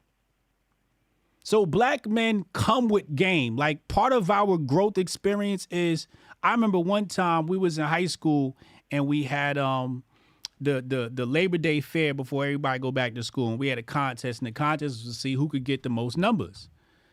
And I had girls' numbers going all up my arm because that back in them days, no cell phones, you had to write it down. So I had them writing their numbers down on my arm. And I go, and the more numbers I had on my body, the faster they was giving me their numbers. But I was also fly too. I knew how to dress. You know what I mean? I was a little pretty nigga. You know what I'm saying? And my gear was tight. I was clean. I smelled good. This is what I'm saying. You, even if you're not light skinned, you are what a light skinned nigga would be. Let me tell you where your argument is flawed. Daddy Boston is a light skinned nigga, even if he's dark. Listen. Let's be real here. Listen. Hold on. Hotep Dutch said I'm about to be sleeping on the couch. Hotep Dutch, I could play this audio to my wife and then be right there next to her as she agrees, my nigga. It is about how you run your household. I'm gonna tell you where your argument is flawed. Okay? And your argument is flawed in your interpretation. Because you think that getting the $50,000 is about getting the woman. And it's not. Because it's not hard to get a woman. The $50,000 argument is for you to secure yourself. It's about the self-mastery. So when you hang out with her, you're having a good time. The last thing you want to do is go out with a bitch and be looking at the bill and your stomach hurt. That's a you thing. That ain't got nothing to do with her. She might be okay with a Happy Meal, but that Happy Meal might hurt your bank account. You might not enjoy that. The money is for you, so you can hand select the bitch, so you can make sure that you say, you know what? And you made a good point earlier when you said niggas got to learn how to vet. That's a very great point. So when you have the money and you vetted the right chick, you can give her the life that she deserves because she proven she the right one for you. So she deserves to be treated like royalty. That's a you thing. It got nothing to do with these bitches. And that's the problem. Y'all equate this shit to getting bitches. I gather what you're saying. And so I would say that I carried myself like I made more than I would. On the outside, and the people in my circle, because I gathered game from niggas I knew. and most of them were broke and doing things that they shouldn't be doing, but they had $1 million attitude, just a way about them. Even when they were broke, you couldn't tell that they were stressing about it because of the way they handled their This is stress. confidence. And you know what I'm saying? So I understand. That's the what you're number saying, and one. Confidence is the number one piece of bait for women. Confidence. That's the number one piece of bait because women are full of insecurity. So she needs a confident man that's not going to remind her of her insecurity. So confidence, you got to have number one. And that's why that comes back to the money. The more money you got, often the more confident you are. But I want to push back though on the making money and having a family aspect, because I come from a family where getting married was a financial bump, not because the woman came with finances, because most of the men in my family run their household. It was because his productivity increased. Yes. He became more of a commanding presence because he had something to lose. Correct. And I feel like if you buckle under that kind of pressure, then that's on you, because our people have been getting it from the mud for a long time. So we can't say that that's hard now in this day and age when niggas was getting whipped and still doing shit like this. So for me, it's more than just that. Like when I got married, you know, our business was still just a tiny business, and we built that together, and we do this together. And that's why we make so much money. She's my best secretary. She's the best secretary you're going to get because she rocks with you. She loves you and you take care of her. So I feel like if you vet a woman who is capable of that, then all of this, that chick was saying, all of that shit is superseded by her ability to rock with you alone and by your confidence alone. Maybe if you don't have that and you date Insta bitches, then that's fine. And you know what? No shade to niggas who want to date Insta bitches. Hey, they Insta bitches. I respect you. Have the game, appreciate the, you know what I'm saying, show your O's, do whatever you want. But if you're looking for something long term, then you got to take that theology that you have with an Insta bitches and dump it, because a long term woman doesn't want to hear all that bullshit. Them manosphere niggas, they say all of that shit, and half of them niggas are cups. The other half of them niggas are single, and most of their audience are still single. Yeah. I don't listen to none of that shit, and I can coach a nigga into a marriage. That shit is, it's And the Insta bitches is just, they're just glorified daughters because they just want to be taken care of. They want to go on trips. They just want to be taken care of. They want to go on trips and shown experiences. So, yeah, that's a dub for them. But look at this comment but right I here. get what you're saying now. I get what you're saying. Look at this comment. He says, if you equate confidence to appearance of income, then you have not understood the game. So again, confidence has different levels, just like income has different levels. So if you are a confident man and your confidence is at 100 out of 1,000, when you level up your income, your confidence goes along with that. Yeah. There's scientific studies that talk about when you dress a certain way, you walk different, you talk different, and your confidence goes up. So when you wear certain colors. When you're wearing certain colors, right? All these things contribute to your level of confidence. Yeah. So income is going to allow you to buy higher quality clothes, which is going to contribute to your confidence. Being able to walk in an establishment and afford anything in there increases your confidence. So income does increase confidence. I think, you know, I mean, it's like a tree. That's just one facet of that confidence. Correct. Sure. Correct. It's a lot contributes to that. It's not the whole picture. It's not the whole picture. And that's the thing. When we talk about this, people think we're saying, well, money's going to give you confidence. No. I know a lot of dudes with money that are not confident. You got to have a muscle, too. You got to have a bedroom game. You got to have a strong sense of self, which is probably first and foremost. The other things Huh? You got to back it up, because you said I know a lot of niggas with a lot of money and got no confidence. Right. That's the manosphere. Oh, shit. That's the manosphere. A bunch of rich streaming niggas with zero confidence, so they got to bag on bitches because they can't bag on real niggas. Why you talking about Fresh and Fit like that, man? I'm talking about all of them. All of them. Maybe with the exception of maybe one or two who I don't know. But Let me stop, because I know the chat hates it when I do that. Listen, let me get AK in here, man. All right, man. Hey, I love y'all. Hotep and Bill, get your workout in. All right, Hotep and Bill. Make sure y'all go to menoforder.com. New blog just went up. New blog just hit. Let's pull this up. Really enjoyed this article. Strong Dad's killing it with the articles on menoforder.com. This one here is titled Bulking, Cutting, and Maintaining. So go ahead and go to menoforder.com, read that blog, and level the fuck up. This is part of your confidence building right here. You know, muscles equal. I'm telling you right now, when I worked with 50 and I bulked up, my confidence went through the roof. When I could pick up one of the little model bitches like this and just move her out the way like it was nothing. Yeah. Confidence through the roof. Call from. You walk different. Your back different. Everything's just different about you when you get the muscles. AK, what you got, man? What up, man? You know what? I actually think that you're both right in a certain aspect. You're right from, if you want to say, the theory of what that woman was saying, right? Like when you give out like good recommendations, you're talking to the average person, whereas Strong Dad and Goldstein, like, they are not the average person. They're just not. Yes. They are exceptions, just like I am, just like you are. Correct. A lot of Hoteps are. Yes, you know? We are the exception. Correct. And they keep using themselves as examples like these niggas ain't fucking walking aliens and shit.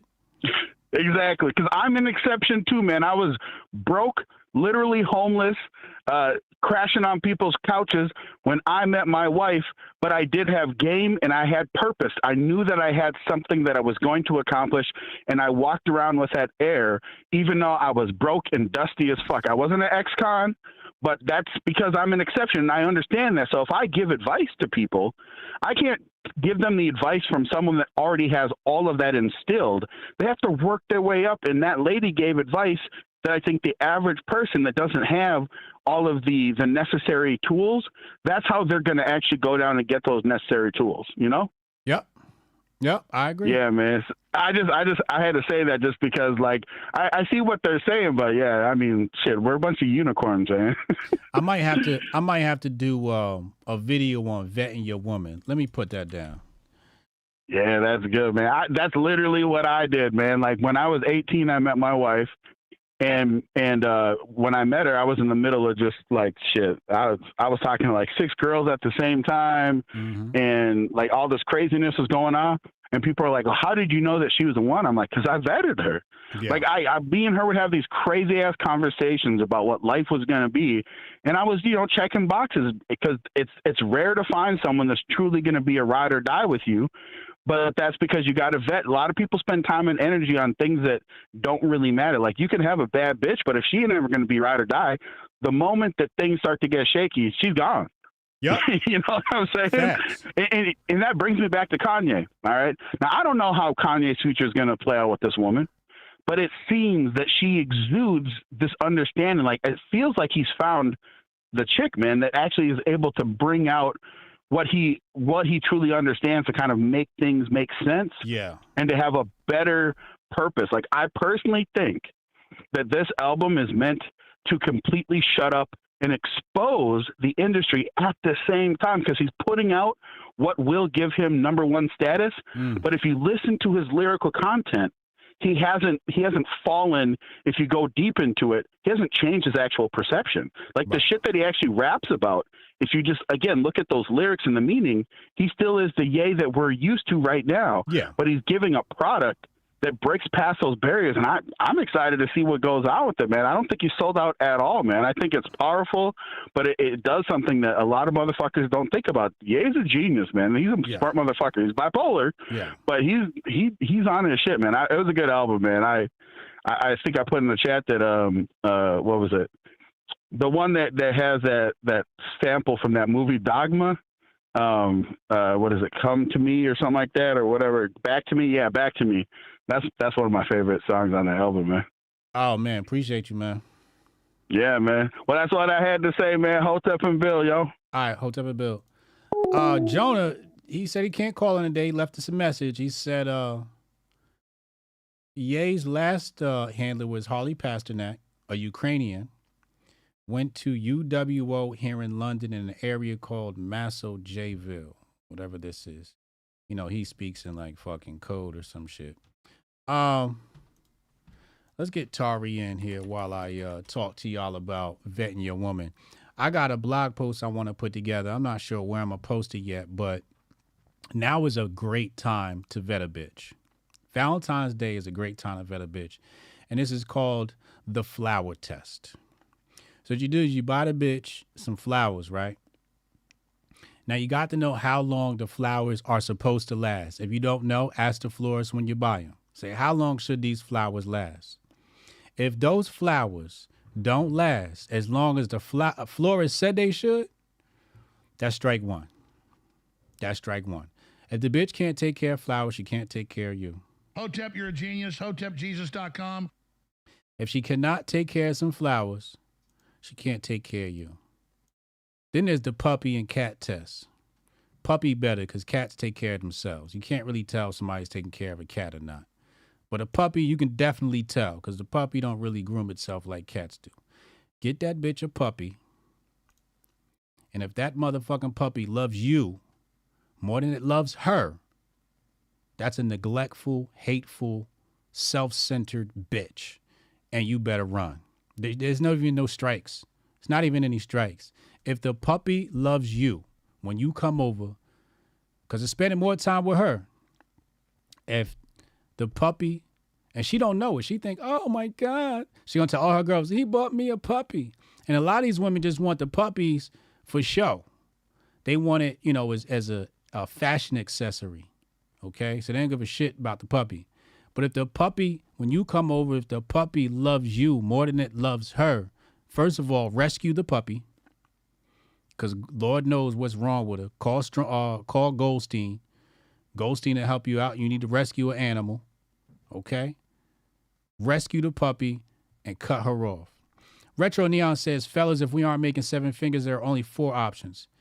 Get something high-end, very risky. F-buddy. Cougar, or become a spiritual hermit. Oh, wow. Wow, this... I'm going to have to steal this and turn this into a piece of content one day. Let me go ahead and put that in my notebook. We're going to save that. That was great. I'm going to dissect that one day. Sorry. Sorry, what up, man? What you got for us today, bro? What up? Shit, you know, y'all was having an interesting conversation about the $50,000 and everything. Yeah. So where you at on all of that? I think you were right on the money, right? When you were, because you and Strong Dad had a good back and forth, but I think you were right on the money where it's not about getting the girl. It's not about it requiring $50,000 to get the girl. And not for everybody at least. I don't think for most of it. But it is like it never feels good to be going out, you paying for the meal and you look at that check and you're like, I mean, it doesn't even feel good when you go out with the homies and you're broke. So, no, it doesn't. So imagine, you going out with your girl and you're broke. You definitely not gonna feel good. I used to hate going out with the homies and I'm like, all I got is enough for one drink tonight, and then your homies is subsidizing your bill, and you kind of feel like shit. You don't have the confidence the same when you buying the drinks. There's a different level of confidence when you walk in and you tell the homies, yo, drinks on me, as opposed to walking in and be like, hey, bro, you think you buy me a drink? Your confidence level is just not the same. Yeah, exactly. And I would say that the one thing that is, I don't know how, we talk about the vetting process and everything, but I don't know how you feel about the whole true love thing and everything, that part of the conversation. What about true love? You actually feel like, if you, quote unquote, right, if you feel like you found the one, right, you got your vetting process, and you seem to have found a good one, but you might not be exactly where you need to be at for you to be, completely confident about it, right?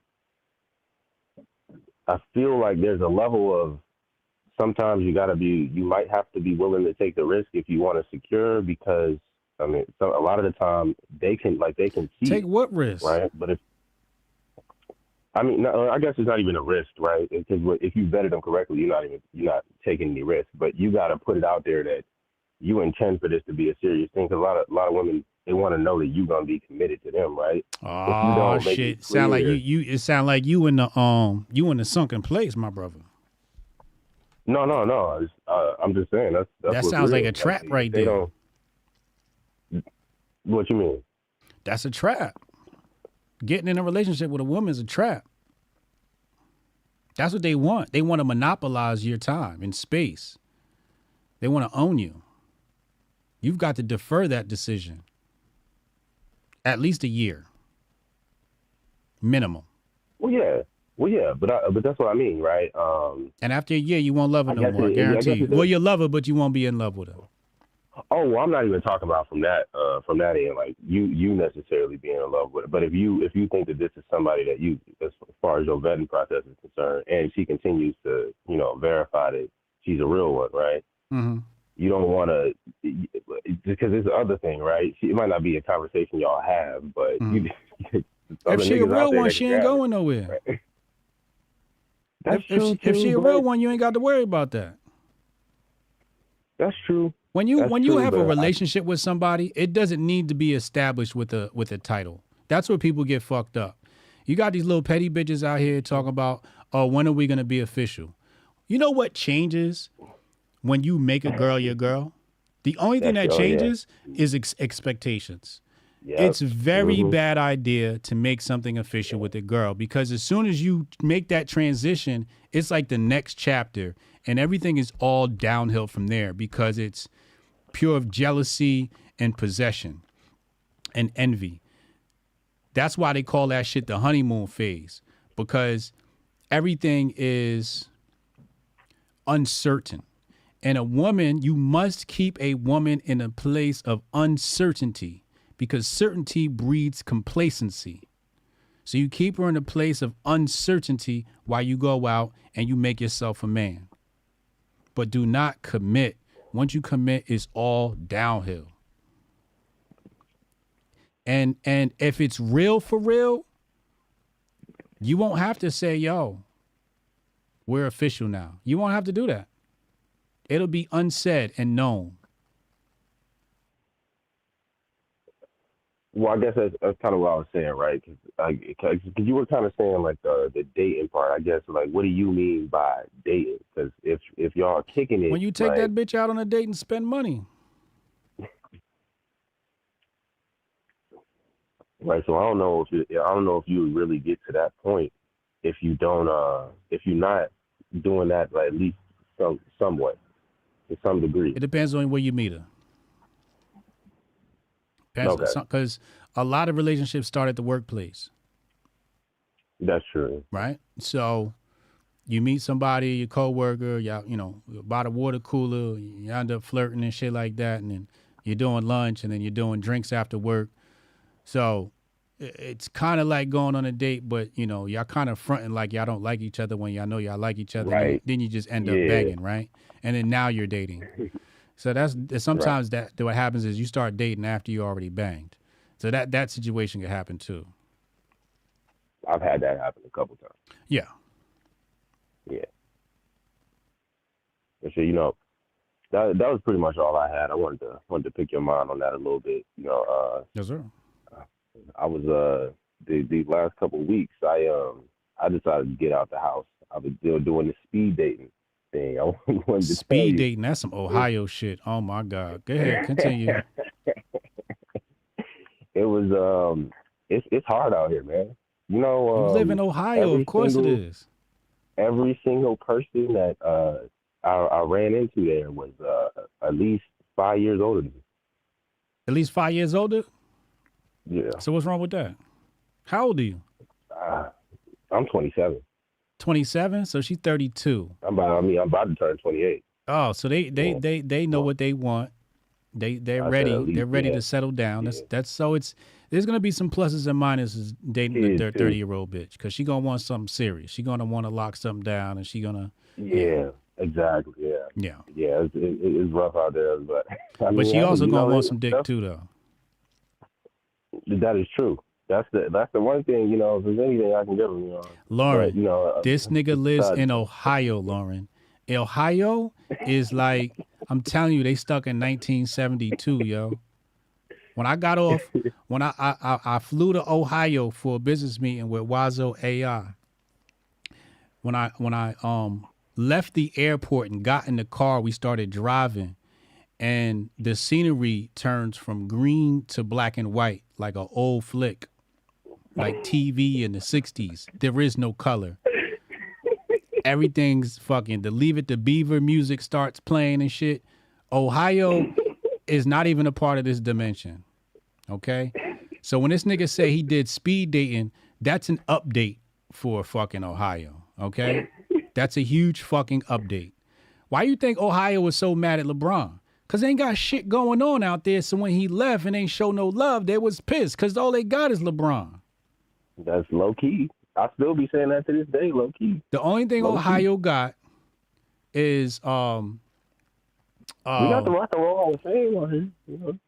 Y'all got Ohio State. You got Ohio State and LeBron James. Yeah. That's the only thing y'all got. We got the International Rock and Roll Hall of Fame. Don't nobody give a shit about that.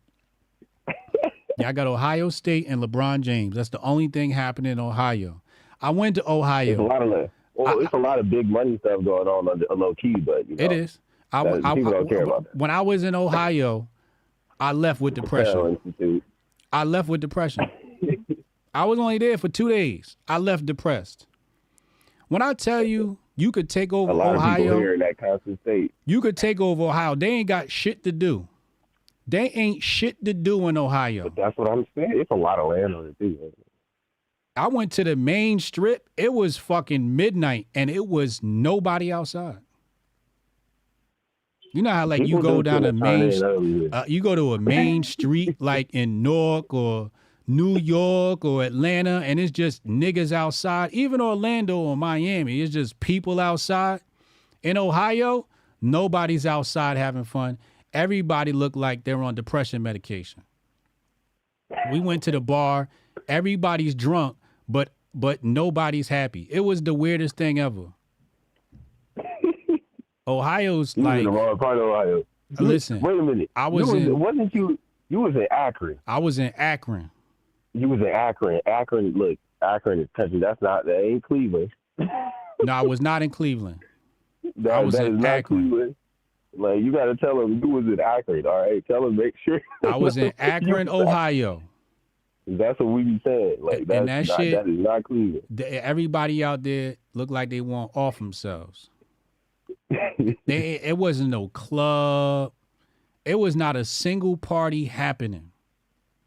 I'm telling you right now, you could open up a club in Akron, Ohio, and nobody gonna dance. That's the Booney Land. Oh, my Lord. That's what we call it. We call it the Booney Land. I don't know. Ohio's trash. I feel bad for Akron, Ohio. But I do have a dream. One day I'm gonna turn Ohio into like the shit. That's one of my dreams. When I get my first billion, I'm going to Akron, Ohio, and I'm gonna rename that shit Hotepville, and it's gonna be popping. But thank you for saying that, because for years I've been saying, look, because a lot of people want to get out of here and don't want to contribute nothing back. I always say, I'm going to build something here before I do anything anywhere else. Yo, you could buy all of Akron for about $2. You ain't wrong. There's a couple places you low-key can, so you ain't completely wrong about that. I checked out the real estate out there. Yeah, I'm trying to do something like that, yeah, for sure. Especially in the real estate, we doing that. We in it. Mm-hmm. Trying to do this property management stuff. Mm-hmm. Mm-hmm. All right, man. I'll let you get back to the show. I appreciate you, man. Hotep is good. Hotep is good. Poor Tari. I feel bad for Tari, man. I met Tari at HotepCon. He told me he was from Orlando. I was like, oh, okay, that explains everything. I feel bad for him. We got to get Tari out of Ohio, man. We got to get him out of there. That nigga's basically a slave. I don't even think he got his freedom papers yet. Tari's still a slave.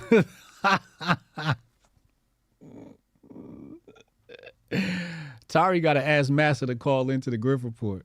It's bad out there in Ohio, boy. Nigga, I went to Ohio, Akron. Nigga, I thought I was a slave. That shit is weird, bro. That's the weirdest place. All the places I've been to, weirdest place I've ever been to. And the people just so slow. Like they move so slow. They gonna walk faster, talk faster. They ain't got no hustle. They ain't got no sales skills. Oh, excuse me. They don't burp. Excuse me. Who the hell is this? I ain't even give you permission to call in. Who the hell is this? Call from Steph Colonel. Oh, Steph, what up, yo? Yo, what up? What up? What up? Yo, what up? let me. I got an Ohio story real quick, man. All right. Because while we on the subject, yo, I'm on the train going to Chicago, right? All right. So it passes through like northern Ohio, going through Cleveland and whatnot. Now it passes through Cleveland like at 2 a.m. All right. So I wake up in the morning and it's nice and bright, and when you're passing through, you just see nothing but farms and like cul-de-sacs. But bro, the first, this is a true story. I kid you not. Yo, I wake up and the first thing, I can't remember what town this was passing through, but we passed by a bridge, and someone had wrote under the bridge, "Kill all N-words with a hard R." Yep. Yep. Like I'm not even joking, yo. I'm not even joking. Yeah. And I was like, yo, where the fuck are we at? You better not walk around by yourself in fucking Ohio. Yo. That's I was tripping after that. And then some of the houses had the Confederate flags too. I was like, oh no. Yeah. You better not get pulled over out there. You ain't gonna come back. Yo, it is legit. Like, it legit. Some of them places look like the 1950s, like right out of the history books. Like if you go back to high school, they show you them old pictures with the houses just coming up in like America in the 50s and 60s. Yeah. Look just like that. Look just like that. Look just like that with today. the porch like, on it and shit. Yeah. Yeah. That shit's scary, man. You gotta sing the Black National Anthem when you slide through that motherfucker. Telling you right now. Yeah. All right, man. Appreciate you, bro. All right, man. Hope something built, man. Steph and Bill. Poor Steph. They almost hung Steph out in Cleveland. Hold on. What is this story we got right here? Kanye West pulls up to Vegas. Kanye West buys a ticket right in front of Katy Perry's booth. So anytime they were going to be showing Katy Perry, Kanye's face was going to be there. Did you say in front of Taylor's booth or in front of Katy Perry's booth? Oh, my bad. In front of Taylor Swift's booth. Oh. He had a mask on with his logo on the mask, right? Typical Kanye. Taylor Swift gets pissed off. She boom boom makes a call or two. Everybody's involved. He gets kicked out the stadium. Oh, this is hot. But Kanye is hot tea. Okay. Got kicked out the stadium. He was trying to leverage her celebrity to. Because he knows they're not going to cut to him, so he's like, I'm going to strategically position myself. So every time they cut over here to her. So now you got to go back to the beef, him cutting her off. It's like, Beyonce should have won it, and then years after, and just that whole relationship. But that's what he tried to do, man. He tried to sit in front of Taylor Swift, Kanye West. Wow. Is this fake news? Is this fake news, Stuart? Is this some AI video shit? Or is this like an old game? Is this a different game? Or is this what's up with this story, man? Someone said, seriously, Kanye and Bianca were both there.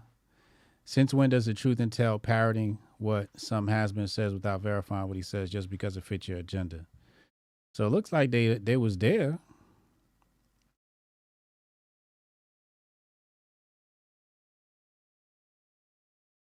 Is that the truth?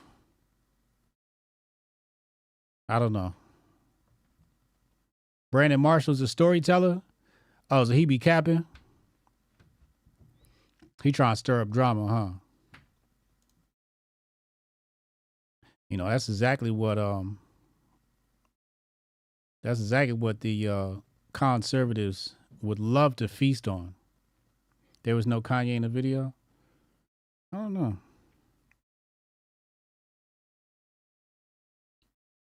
Dennis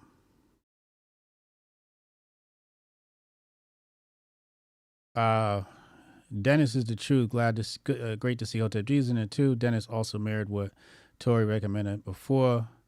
Tori two dudes. Yeah. So right before I got on here to do the show, Dennis had a call on email marketing, and I was attending his class and listening in. It was some great gems. Dennis and Ed Lattimore was in that class too. This is a marketing class held by this guy right here, Dennis DeMori, who is a genius when it comes to email marketing. And, you know, I brush up on my shit when I got an opportunity to take a class. I take classes, man. I just, you know, I'm quick to hop in and see what the experts are saying. So that's what I was doing. That's why I was like a minute late today, because my whole morning got pushed back from attending that class. Well, not my whole morning, but, you know, a portion here before the show started. What's today? Tuesday?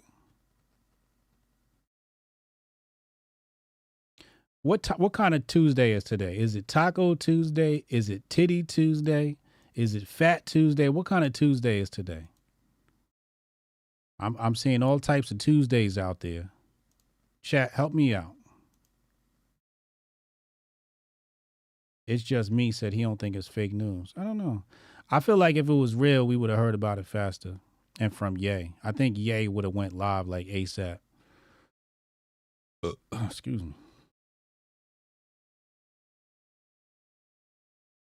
Woke Right, Blue MAGA. So now we got Blue MAGA. Woke Right and Blue MAGA. That's a new thing that's going around now. Tekken Tuesday? You playing Tekken? How's that? Is the new Tekken just dropped?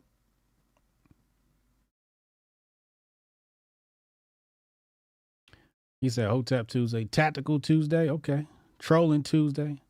Titty Tuesday, I'm fasting. Shout out to Lauren Pratt. Lauren's celebrating Titty Tuesday.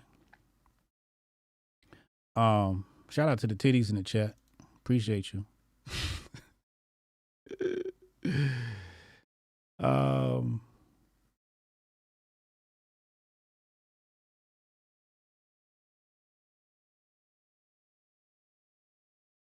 But enjoy your Tuesday. He said Talmud Tuesday. Oh my God. Here y'all go. Yeah, I feel like it would have been bigger news if that was true. All right, man, let me get out of here, man. I'm about to go hit the gym. Second workout of the day. Take the kids out there. Let them get their workout on. Let's get right season. You know what I'm saying?